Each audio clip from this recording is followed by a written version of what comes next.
Hello Fab Ones, welcome back. My name is Latrice and this is my channel. Today I wanted to share a little word of encouragement when it comes to life in general, but really when it comes to accomplishing our goals. Many times we want to get things accomplished, but we're scared, right? We are afraid of something. We don't know what it is or why we're afraid of it. But we are often told as Christians that we are not given the spirit of fear, that God did not give us the spirit of fear. I won't say the first time I heard that, but the time that impacted me the most in hearing that was when I was on a women's retreat, and part of the retreat was to ride horses. And I had not been on a horse ever. I actually have been on a pony, but it was years before that. So I got ready, I got on this horse, heart was already racing. I get anxiety thinking about it now. And I get on this horse and the instructor's giving instructions and it's not making any sense to me. And I'm like, oh my God. And I tell y'all, I felt like the horse gave me side eye. Like, if you don't get your scary butt up off my back. And I listened. I got up off her back. And so they were like, what's going on? What's going on? I don't feel good about this. This is terrifying me and I don't want to do this. And so my friend, she's still my friend many years later, says, God didn't give us a spirit of fear. You can ride that horse, right? And now I'm already anxious, and now I have somebody yelling at me that God didn't give us a spirit of fear, yet I'm afraid. So not sure what that was about.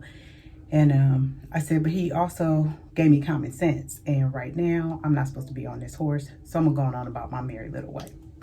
And so we go through the retreat, everything, is fine, whatever. I did not get on that horse, and I have not been on a horse since. Not out of fear, but I just haven't planned to be on a horse. But anyway, that was the most impactful time that somebody said God has not given us a spirit of fear. And yet I was afraid. Fast forward some years later, and that scripture comes up again, often, especially more recently, when I started my business and we were talking about not doing lives and this, that, and the other because we were afraid. Don't know what we're afraid of, because in my work, I taught classes, voiceovers for videos, blah, blah, blah. So why am I afraid right now? And again, the scripture came up, God has not given us a spirit of fear. And to me, I was thinking, then why am I afraid? Like, if he didn't give us a spirit of fear, then why do we have fear, right? Because fear sometimes is used to protect us. And that's what its intention is. So by definition, fear is an unpleasant, often strong emotion caused by anticipation or awareness of danger. And to me, getting on that horse, my imagination kind of wild. It was, we're going to go galloping. I don't know how to stop it. I might tell it to go left when it's supposed to go right. We're going to run into a tree. It's going to flip over. The horse going to fall on me and all this other stuff, right? Just all out here. And the likelihood of that happening was probably slim to none. But so, I was really anxious about that. So I refused to get on this horse. Another is reason for alarm or danger, to be afraid or apprehensive, which is likely what we are experiencing. Especially when trying to reach a goal, we're apprehensive about something about that goal, like something is giving us fear. But again, that reference came up again. God does not give us a spirit of fear. So I was like, let me look this scripture up for myself, because that doesn't make sense. If we're made in his image and I have this emotion of fear, which, we're not perfect, we're humans and we have faith, but we still get afraid and we're supposed to move through the fear, right? Having faith is moving through the fear and drawing closer to God through that. So he's going to help me work through this process. But I still was like, let me read the scripture myself.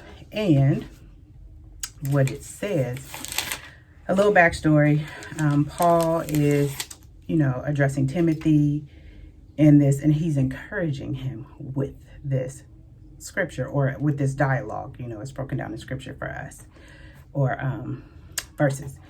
So he says, For this reason, I remind you to fan into flame the gift of God, which is in you through the laying on of my hands. 2 Timothy chapter 1, verse 7 says, for the Spirit God gave us does not make us timid or afraid in some verses or in some translations, but gives us power, love, and self-discipline. Let me read that again.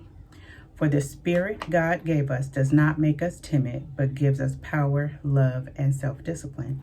So what he's saying is basically that spirit that I gave you, or that God gave you, is of power, love, and self-discipline. So that's what you need to be focusing on when you're moving past fear to do anything, or moving through fear, or moving with fear to get you through whatever.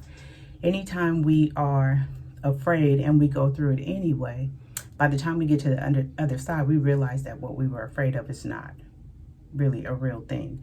Sometimes we need to tap into that fear. So if I'm riding down the freeway by myself and my car stops and somebody roll up behind me that I don't know, I'm gonna be a little timid. So I might crack the window and try to get a little assistance without rolling down the window all the way. That makes sense.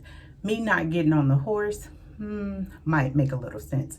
But ultimately, when we come across fear, barring any really hazardous situations, we need to figure out what's going on. So first, acknowledge that we're afraid, right? Yep, I'm scared of something in this situation. I don't know what it is. Let me figure out what it is. So one, I'm acknowledging that, yes, I am afraid. Two, I'm slowing down enough to figure out what the heck I'm afraid of. Again, in that situation, I was afraid of what I thought would happen with the horse, that he would flip me over, this, that, and the other. But when I looked back at the situation, that's what I was afraid of at the time. When I looked back at the situation years later, I realized I was afraid that I did not have control and I did not have enough instruction on how to ride the horse safely. So had I had enough time to maybe meet with the instructor one-on-one, so he could tell me, okay, let's pull to the right. And we practice me pulling to the right. Okay, let me pull to the left. Let's practice pulling to the left. Let's practice slowing down. Then I would have been better prepared to ride the horse. But at the time, I had a couple of minutes to learn all these rules to get on this big, beautiful animal to ride somewhere off into the sunset for the next 30 minutes or so. And I wasn't prepared to do that.